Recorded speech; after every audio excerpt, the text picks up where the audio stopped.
Welcome everybody. I'm Gary Wayne from A1 Solutions, and today we're joined by Jack Rogers from Alpha UMi Financial for another episode of Wise Tech for Wise Money. Today we'll be discussing navigating your financial future, tailored wealth management, and smart M&A solutions. We'll be exploring wealth management strategies and M&A opportunities in today's evolving financial landscape. Jack, thanks for being here. Oh, thanks for having me, Gary. I appreciate it. Yeah, I'm excited to talk to you. This will be approximately 30 minutes long. Obviously, we're recording it as explained. And if that's okay, then we'll send it back to you for your sign off. Yeah, of course. It's okay. Jack, we hope that by the end of this podcast, listeners will have a better understanding of the challenges and opportunities in tailoring wealth management and offering smart M&A solutions. So let's start with you telling a little bit to everybody about your journey in your career and how you arrived at where you are now. Sure. I'll try to keep it brief because honestly, the life story could be a 30-minute synopsis in itself. So I'll try to keep it brief. But I'm originally born and raised in Fairbanks, Alaska. My parents were in the U.S. Army. So both me and my brother were raised up there. However, I transferred out to Fresno State when I was 19 years old. So about 2 weeks before I turned 20, moved to California. I finished out my degree down there at Fresno State, California State University, Fresno, officially, in finance, and got into the industry. I had an internship with a gentleman named Sandy Brown, who was my mentor. And the best way I could describe him is he was like a hybrid of me and my best friend, only 15 years older than me. So it was a great experience. That was what gave me the confidence to move into this industry. I felt like it was something that I could do. And so fresh out of undergrad, I started in the insurance side, Prudential Financial, got my insurance license, got my Series 6, got my Series 63, and learned the ropes. But I quickly found out that, the insurance side wasn't really where I wanted to focus. I'm more holistic. So from there, I went to Waddell & Reed. They're a financial planning firm out of Kansas. They're a mid-sized firm, but they're also the firm that created the concept of financial planning back in the 1960s. So I learned that concept from them, financial planning. Smaller shop. From there, I ended up going to AIG during the great financial crisis of 2008, 2009. They had just received the bailout from the U.S. government. Their problem at the time, at least in Fresno, California, was that they had too many clients and not enough advisors. With me being a 25-year-old advisor, my problem was the opposite. I didn't have enough clients. So it was a nice mix and match of needs and wants. So that accelerated my career by about 5 years. I went from just going through and getting clients one by one individually to all of a sudden, okay, you're managing 16 million or 25 years old, you've got 600 clients, and you need to be active, you need to be on top of this. And at the same time, given what was going on with the financial crisis, there was a client retention issue too, because they're bleeding assets. So long story short, you had to learn a lot very quickly. And I did. I thrived there. I really did come to my own during that time frame. I was there for about a year and a half. Frankly, I just was never really happy or comfortable in California, so I decided to move out to New York and wanted to get my master's. I wanted to get my CFA charter, and I wanted to launch my own firm. And so I have since done all three. Alpha UMi Financial is the firm that I launched. And, that firm name is a bit of an ode to my Alaskan roots. Again, I was born and raised in Alaska. And so Alpha UMi is a Latinized version of Polaris or the North Star. And so everything where I come from is North Star. I'm from the Fairbanks North Star Borough. I'm a big baseball guy. And so when I was a little kid, I played in the North Star Little League. And so I wanted to do something along those lines, but the name Polaris and North Star has been done to death in Alaska. So I started doing some research and figured out some synonyms. And once I saw Alpha UMi was a synonym or a Latinized version of Polaris or North Star, it was perfect. I said, you know what, that makes sense. Because we're trying to create alpha for our clients on the investment side, and it speaks to where I'm from, and I like it. So I took it and ran with it, and been doing it ever since. I've not come across that name before, so you picked a unique name. I understand you're covering more businesses than individuals in wealth management and M&A. What made you make that decision? That's correct. It took some time. Originally, in this business, I'm sure like anyone else that works in wealth management, especially when you're striking out on your own, you kind of just take on any client that you can take on. And sometimes you have to do that to get started. And I understand that. But over time, I realized with my background, my training, and I've always been very entrepreneurial at heart ever since I was a kid. I mean, I was a paper boy at 13 years old, at 40 below zero, delivering newspapers and being responsible for, the purse, for the monthly purse I had to collect for the clients. So I've always been very entrepreneurial, but I found with my skill set, being able to analyze a company's books, being able to conduct a business valuation for companies, and coupling that with the financial planning and the investment arena and a tax planning, it just felt like the right move. I just feel like I can add a lot more value to a business owner or a company than I can, the day-to-day retail client. And it's not to say I don't have day-to-day retail clients. I still do, maybe 20%. But 80% of my clients are business owners, and that's really where I thrive. What sort of size ticket are they in P&L or balance sheet? Do they have 10 million, 20 million, 30 million? What sort of size are they? Oh, the sweet spot for us is actually, somewhere in the $5 to $10 million range in a balance sheet. I find, companies start running into trouble about the $1 to $5 million revenue range. So they're still usually closely held, family owned a lot of times, and they've just outgrown their expertise when it comes to running the businesses. And sometimes it's also just a factor of they don't have the time. They're running a 5, 10, $15 million enterprise, and they don't have time to sit there and dissect all the different type of tax strategies or tax planning they should be doing. And sometimes they've outgrown their CPA too, or their financial advisor. Young guys or baby boomers? Usually it's a bit older. I would say 50 is probably our average age. So we do have some younger clients. I think our youngest clients are probably in their low 30s, some tech entrepreneurs. Okay. But we are starting to see a lot more of the baby boomers who are transitioning out of their businesses and trying to succession plan those either within their families or third parties. And they're trying to navigate that landscape and figure out how to best position their biggest asset, which is their company that they've built up over all these years. And that's really who we're trying to help. What sort of shifts are you seeing in the industry over the last 18 months? Within wealth management at large, or more so within the M&A space? Well, generally wealth management, M&A, obviously, mainly. Are you seeing a lot of changes? Are you seeing a lot of introduction with tech, etc.?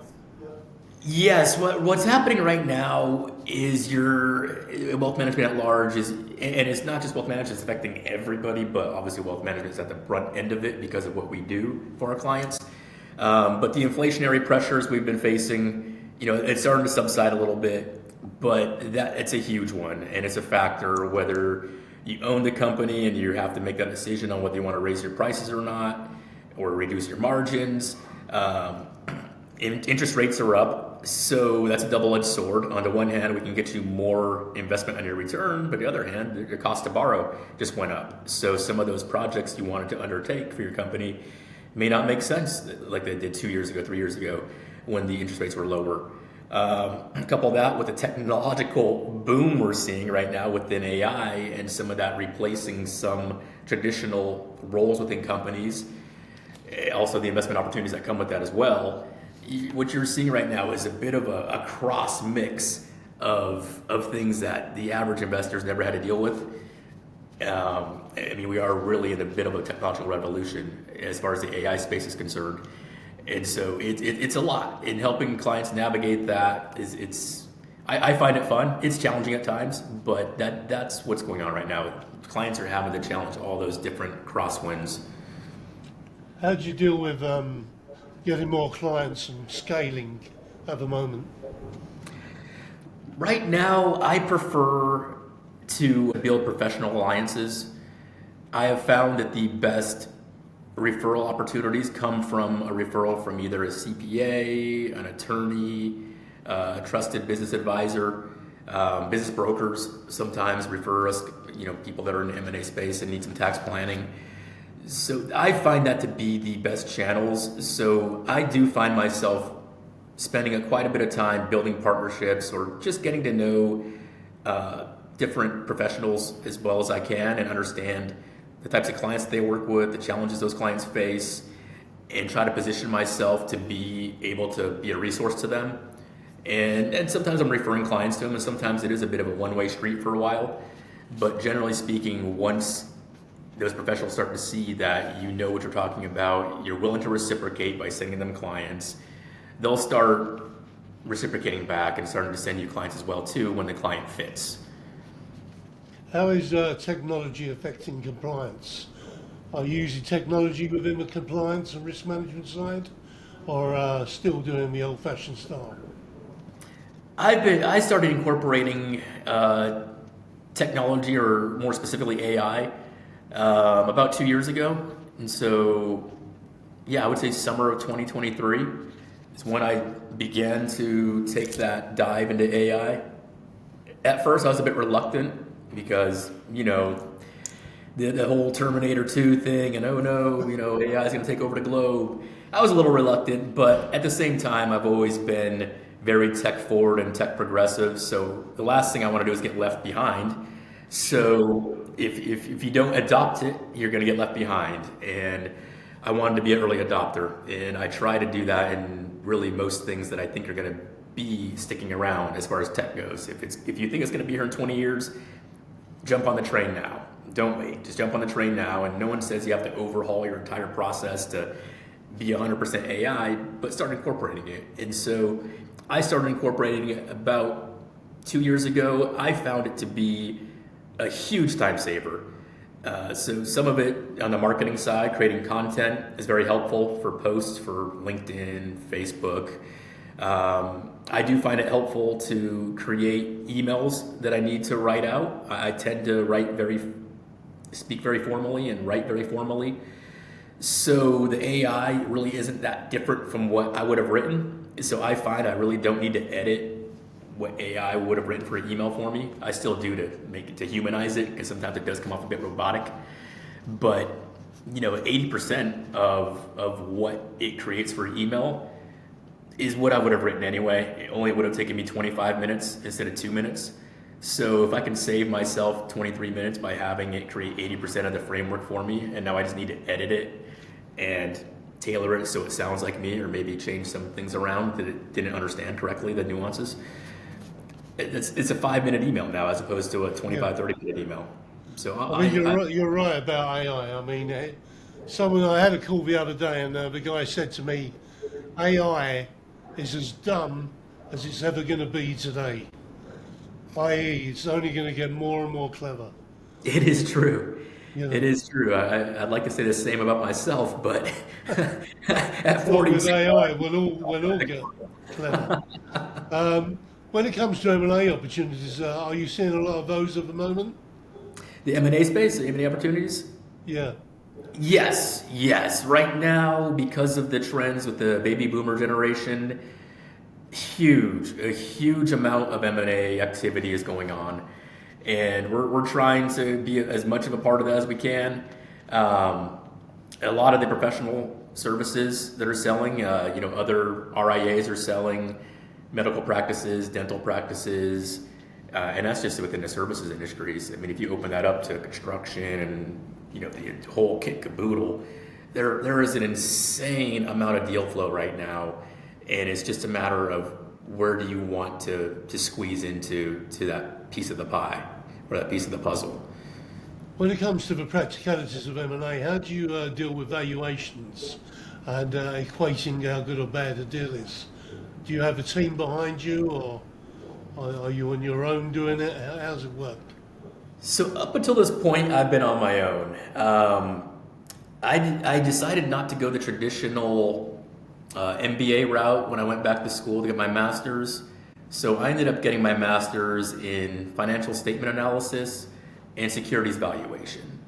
So couple that with my CFA charter, I'm very well versed in popping open the books on a company or really any asset, frankly, and being able to dissect it and take a look at it and determine what the value is.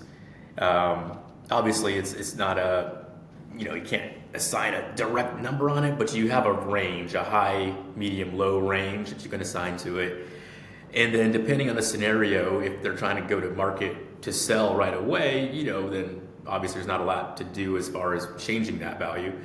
But preferably, we try to tell our clients or prospective clients that if you plan to sell your company, you should be speaking to somebody 5 years before you're planning to sell. So if you're planning to sell in 2030, now is the time to start meeting with professionals to try to drive your valuation up, to do what you can to do that, but also to start setting up that sale in a way that's going to be tax efficient.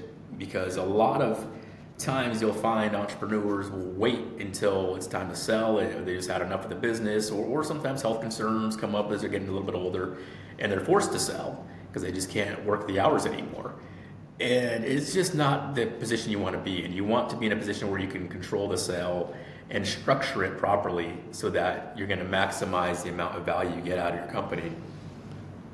When it comes to wealth management solutions, how do you tailor, tailor and cater for different client segments? Well, I tend to work with mostly entrepreneurs, and part of the reason why I started doing that is because I used to just have a hodgepodge of clients. So they were all over the board, and every time you went to a different client meeting, you kind of had to reinvent the wheel and change the portfolios around and that sort of thing. It got to be a bit daunting to always have to recreate the process every time you bring on a new client. So that is also part of the reason why I decided, let me just focus on business owners, because they tend to have the same needs. They tend to have the same investment style that they want to invest in. So that has simplified things a lot for me in doing that over the last 2-3 years.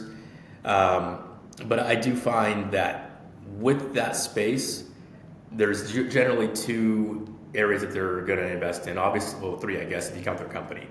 First and foremost is always going to be their company. They're going to put that capital back into their company, and I recommend that they do, because that's probably going to be their best ROI anyway. After that, they usually will start branching out into real estate. So we do have a lot of real estate strategies we help them out with that couple into running their business and tax planning overall. What gets neglected a lot of times is the corporate owner's own retirement. And it's because they're putting their money back into their company. So their own company is in effect a huge part of their retirement. But even still, I'm very adamant about business owners putting up corporate retirement plans. Even if it's just them as a single owner and they have no employees, they still should put up something, if nothing else, for the tax deduction. But also you're going to build up that extra pool of money. It's going to go tax deferred. And you're going to diversify away from your company too, because if you're in a certain industry that's facing tailwind or headwinds, given what's going on, you can quickly find that, hey, you used to do 10 million in revenue a year, now you're doing half that. You put everything into your company, the valuation for that company just dropped drastically too, because the growth is no longer there. So you want to make sure diversifying away from your company as well. So, usually that's the 3 buckets I find is the company itself, real estate, corporate retirement plan. Yeah, in the States, is there, like the UK, on the first million or a certain sum, where a business owner sells and doesn't have to pay tax? Or he pays a limited amount of tax? Well, you do. No, not necessarily. You do have your cost basis, and so that's why it's important that these entrepreneurs maintain their books properly. A lot of times they do it themselves, and they don't always understand what goes into that, especially in the early years. I do find that a lot of entrepreneurs or business owners will do what we call living in the company, meaning that they kind of treat the company corporate account as their personal big piggy bank. Is commingled with their personal life, Yeah, sure. and that's a big no-no. But it happens a lot. And sometimes one of the biggest things we have to do when we first start working with a company is let's get a bookkeeper. We can do it if you really wanted us to. We prefer not to. It's not really what we're our mainstay, but we can if you want us to. But let's get the books, get them clean, and make sure that you're separating your personal life from your corporate life. And a huge part of that does come with the cost basis, because if they're contributing capital to that company, that needs to be captured properly on our balance sheet through the retained earnings and through their owner contributions. And that is part of the cost basis. So when you go to sell that company, you want to make sure you captured all the money you put back into that company over the years, because again, that's your cost basis. You shouldn't be getting taxed on that. But if you don't have the records to show Uncle Sam that, hey, I put $5 million of my own money into this company over the years, you're going to get dinged come tax day. If you can't substantiate that, you will get dinged. So I guess to answer the question, there isn't really a threshold that is tax-free or is not going to get taxed, but your cost basis would be that number, I guess, and it's important that you're keeping the records. When it comes to wealth management, I've heard a lot about obviously wealth management for individuals, but you actually offer wealth management for businesses as a separate entity. I mean, that's quite unusual, isn't it not? It is. It is. Most wealth management enterprises are retail. They're for the individual. And again, it's not that we don't do that, but we find our true value add is with the companies. And again, with these entrepreneurs, that's their biggest asset. So if we can focus on growing their enterprise value of their company, is ultimately they're usually going to either hand that off to their family member or someone that they know that was loyal within a company that's been there for the whole ride. Or they're going to sell it to a third-party entity. But either way, they want to maximize the value of that. So we find that it's a very neglected area. And also, it's my passion. I enjoy it. I enjoy talking to business owners. I enjoy, seeing their businesses thrive and seeing the life-changing that happens for them and their families. Do you scale that as well by partnerships? I'm sorry. Do you get more wealth management business by the same partnerships as you do for the M&A business? Yes. The M&A space is very slow, and so it's not something that I would technically go out and focus on. So the M&A comes from a client we've already been working with, Right. Okay. and then when they're getting ready to sell and position it, that's usually when. You're not going out looking for separate M&A opportunities. Generally not. It's not to say we can't do it, but it kind of goes back to what I was saying, where you kind of need a 3 to 5 year runway to properly structure a sale.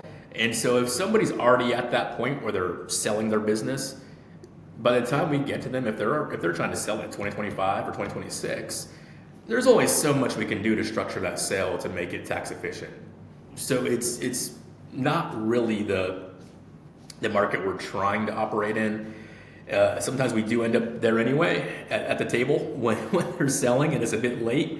And at that point you're kind of doing a bit of a Hail Mary act and trying to figure out, okay, well, how can we optimize your sale now that we're this late in the game? Is there anything we can change? But generally speaking, it's something you want to get ahead of, and you want to plan that out 3 to 5 years. So where do you see the biggest opportunities in your sector over the next 3 to 5 years? I think the biggest opportunities, what you mean within wealth management for me as a company, or for you, or so for you operating? and your company. Okay. I think the biggest opportunities would actually be to move into the M&A space for RIAs. That would be the biggest opportunity. It's something that I'm starting to look at. I do have a couple of firm or just resources on my radar, whether it's for funding the deals or for sourcing the deals. I'm starting to look at that a little bit. It probably would be, I'm probably about 12 to 18 months out before I really start taking it seriously, but I'm laying the groundwork now, and also making sure that Alpha UMi's positioned in a way where we can absorb other companies and absorb those assets and have it be as seamless as possible. But I would say that's going to be the biggest opportunity, because for this space, I'm young. I'm 42 years old. Yeah. But the average financial advisor is 60 plus. So they're already getting ready to walk out. Growth by acquisition. Exactly. Yeah, they're at a point where they're starting to see the end of the rainbow, and they're starting to wonder, okay, if I don't have a successor, where I can hand off my book of business to or sell my book of business to, I need to go to a third party market, and I may not get a favorable valuation, or they may not understand my clients the way that I do. And so there's a lot of activity going on with the RIA space, and I think that's going to be the biggest opportunity. Sounds really exciting. You'll end up a conglomerate. Yeah, that's that's that's the hope. That's the hope. So, apart from technology, are there any other emerging trends you're seeing in financial services that people should be or companies should be preparing for? Yes, I would say the access to private markets is huge right now, and it's something that I've really been doing for my clients for a few years now. But even the president, U.S. president, has been, if I recall correctly, he signed an executive order about 2 weeks ago to make private assets more accessible within corporate retirement plans. So I've already been doing that for my clients. Right. But it's starting to become more, they're paving the road to be more mainstream. So even retail investors at some point should be able to invest in private markets, which is new. Usually you had to be either an accredited investor or a qualified investor to have access to private markets. So that's new. There's a lot of due diligence that goes behind that. So I wouldn't advise every retail client just to jump into that. But still, they should start reading up on it and maybe speak to their financial advisor or someone like myself, and figure out if it's the right move for them.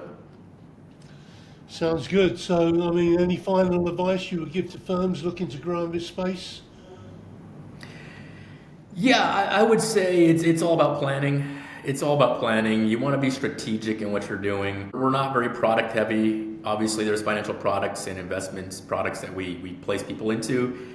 But at the end of the day, it's strategy. And that overarching strategy dictates what kind of investments you should be going into, what kind of tax planning strategies you should be doing. So if you're not already working with someone who's helping plan out 3 years, 5 years down the road, you're probably leaving money on the table. Whether it's tax dollars or investment dollars, you're leaving money on the table. So the key takeaways today then are mergers and acquisitions, partnerships, technology, and plan. Plan. You can't plan enough. You can't, and plans will change. It's a living document. The plan will change. As soon as you set it down, 90 days from now, review it because it's probably changed. Update it. It's not the end of the world. That you should be a living document, and you should use that as your way to navigate these waters. Fantastic. So where can people find you, Jack, if they want to do business with you and learn more? Probably the easiest way to find me would be on LinkedIn. I'm on LinkedIn under Jack C. Rogers, CFA. If you just look up Jack Rogers, you're going to find a guy that sells shoes. So you want to make sure you put the middle initial in there. I also have my website, which is Alpha UMi. UMi is UMI, and then financial.com. So that's you can find me either way. Okay, Jack. Well, I really appreciate you joining us. I hope the listeners have learned a lot about M&A and wealth management in your sector. I'm Gary Wayne from A1 Solutions. You can find me on LinkedIn, or you can find me on my webpage, www.a1solutionsinternational.com, and you can see some of these podcasts on YouTube. With that, I'm going to say thank you very much, Jack, and we'll talk soon. Oh, thank you for having me, Gary.